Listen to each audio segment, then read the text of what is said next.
Welcome back to the Dopest Show you won't get sick of. I'm Spencer. This is Sasha. I spent most of my 20s in federal prison, but have been off heroin since April 9, 2010. Got a lot of stories about the stupid stuff I did to get put in prison, the crazy stuff I had while I was in prison. God forbid you end up in prison. You won't have to make some of the same mistakes I made. So this is one of my family's favorite stories I've had to retell 10,000 times. Oh, Lord. It's like Rick James level of degeneracy that this particular person had, and they had FU money, as in FU, they can do whatever they want. This woman was rich. She had a company. I'm not going to say too much just for, privacy legal purposes. She had a company that was booming. Like, she's making so much, she put on parades and stuff for the town, in the area, in the county. So, how did I get hooked up with these people? How did this whole thing come about? I was in drug court. I had just got out of doing 30 days in rehab, which drug court gives you punishments. First time you get in trouble, you do a weekend. Second time a week. Third time a month in rehab. Fourth time 4 months in the drug in jail program.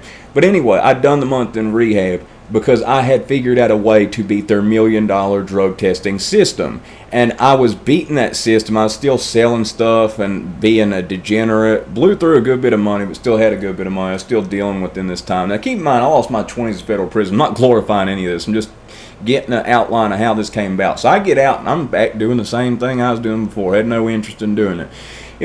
Watched a lot of movies. Thought I was going to be the next George Jung or something like that. And, even watched Requiem for a Dream, but we didn't watch the bad parts of that stuff. We just watched the money-making parts and thought that part was cool. We learned zero lessons from anything that was meant to have a lesson in it. We just looked at the, balling part. We didn't look at the after consequences. So, Johnny is a guy who's probably about 30 years old, who hangs out with a lot of people who were in my age group who were about 18 to 20. I mean, it'd be like if I was out there hanging out with 18-year-olds. I mean, some 17-year-olds be around too. He had no business hanging around. He was Andy's roommate. Andy was somebody who I knew from when I was really little, but he grew up in private school, had a lot of money. His mom is the one who we're talking about. Andy's mom is the one I mentioned at the start.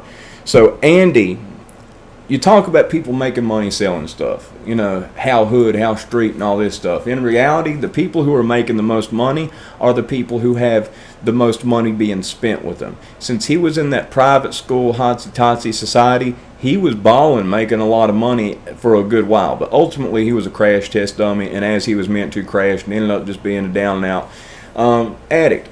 I end up getting a call from Johnny.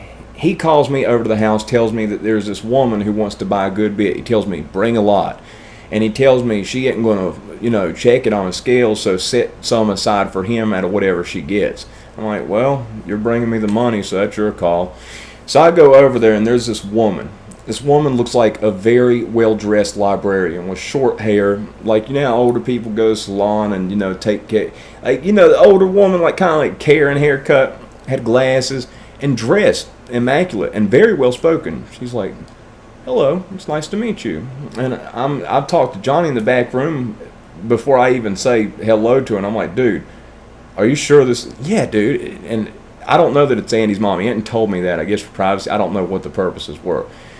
So I go out there, and some of my rules for dealing was they had to try some in front of me, so I knew they weren't setting me up. And I felt like, well, I'm getting set up and pretty much screwed already. So she wants to know their prices, so I start naming it off.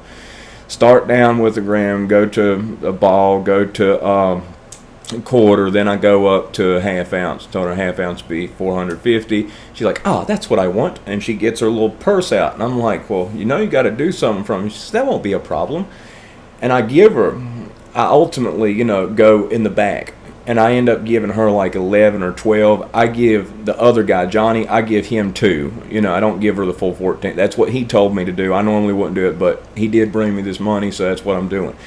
So I give her this chunk. It's like 11, 12 gram chunk of blow. And I tell her she got to do something in front of me. She takes this 11, 12 gram chunk. She smells it, and then she takes a bite off of it, like a half G or a whole G. She just bit it, chews it up and eats it with a blank expression. I'm like, and she said, I like to eat it.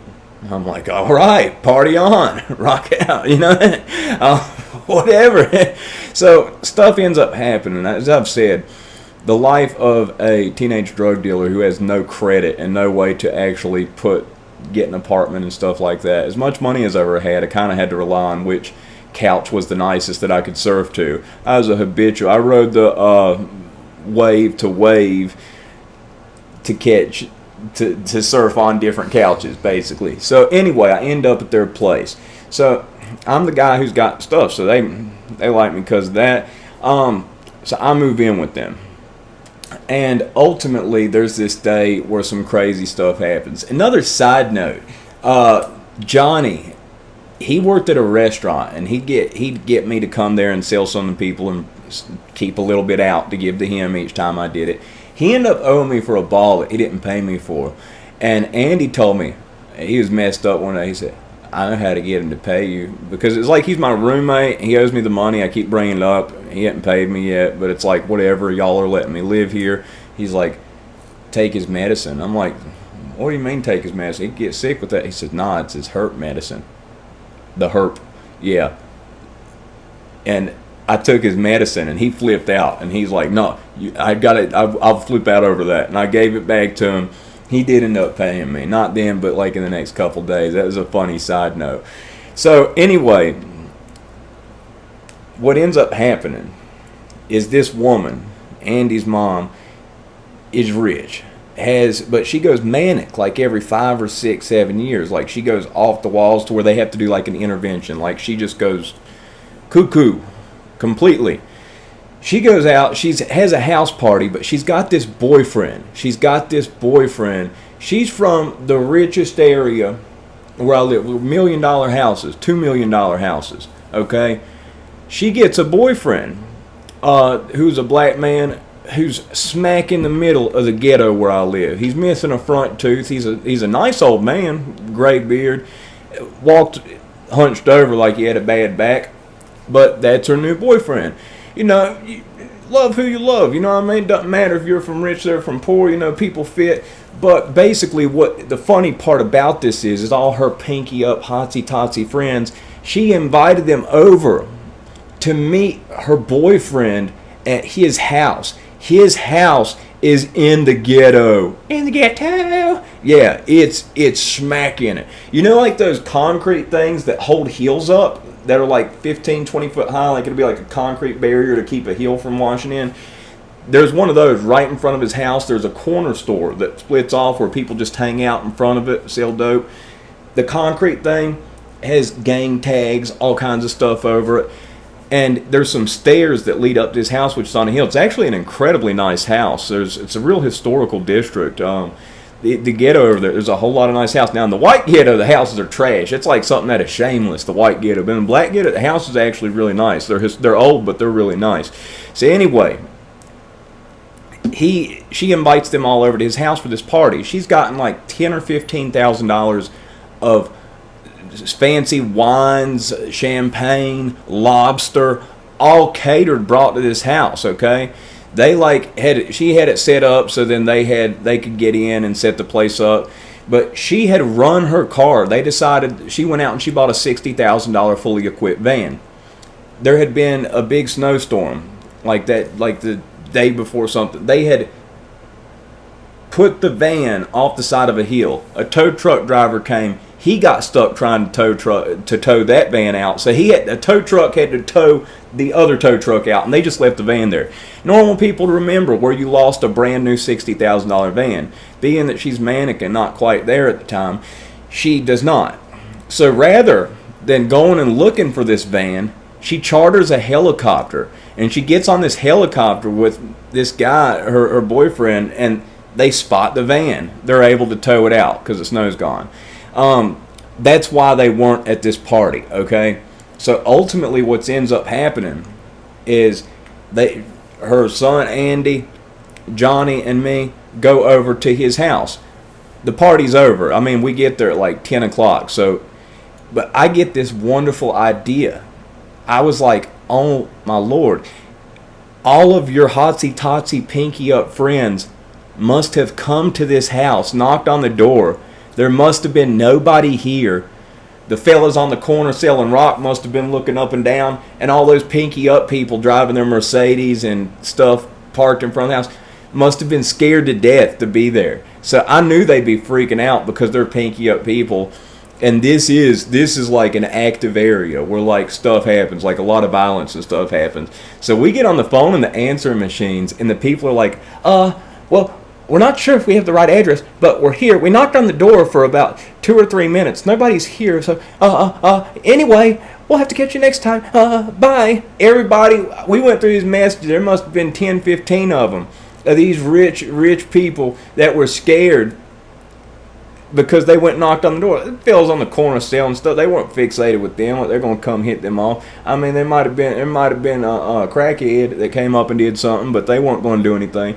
But it was funny listening to those messages of the pinky up people that must have gone to the ghetto to this housewarming party, knocked on the door, and nobody's there because they're off in a helicopter finding a van that went down a hill. So they've got lobsters, this fancy champagne, all this stuff. I didn't drink like at all. Like, I would literally say, shoot, before I was 21, now, when I was on bond for the federal charge, I drank some then, a good bit then. Not a good bit. I mean, in the evening sometimes I did it. But I probably drank less than 50 beers in my life. I actually tried heroin before I drank my first beer. That's a fact. It was easier to get. It was hard to get drug dealers to go to the store. They were too lazy to go to the store to buy beer for us kids, but they'd sell us dope. Go figure. So we went there. The house party was just us and them, me, Johnny, Andy, and those two, her and her boyfriend. And she's like, he can play any instrument. She's twacked out. She's done bought some more off of me. She's been drinking the champagne. She's like, that's right. Yep, I can. He was a nice old fella. He tried to play every instrument. He couldn't. He had one of about every instrument. It's a very big, very nice house, a historical house. But, I mean, in the ghetto over there, it's a rough area. I mean, there's a lot of stuff going on. A lot. And he tried to play like a trumpet. He couldn't play it. He tried. And then he tried to play piano. He couldn't play it. And she was having us see how he could play every instrument. And she's just like, isn't he wonderful? It was the most bizarre, scene. And he wasn't doing, he didn't drink. He didn't do drugs. But he was with her. They were just, and he was a really nice guy.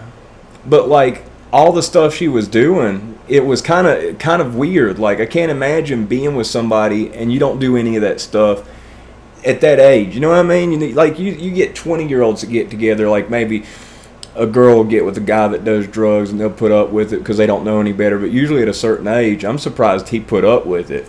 So I got a whole lot more stories about that whole ordeal and that whole thing.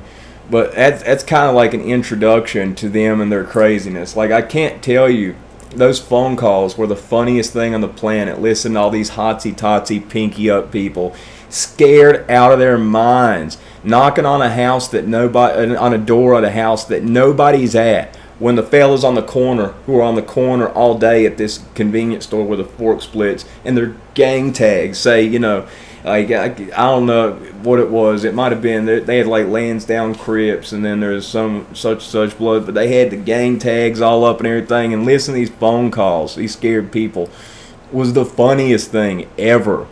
So anyway, if you liked the video, if you watched it this far, press the like button. If not, that is 13 minutes and 55 seconds of your life in which you'll never get back. But I really do hope you liked it. Y'all have a good one.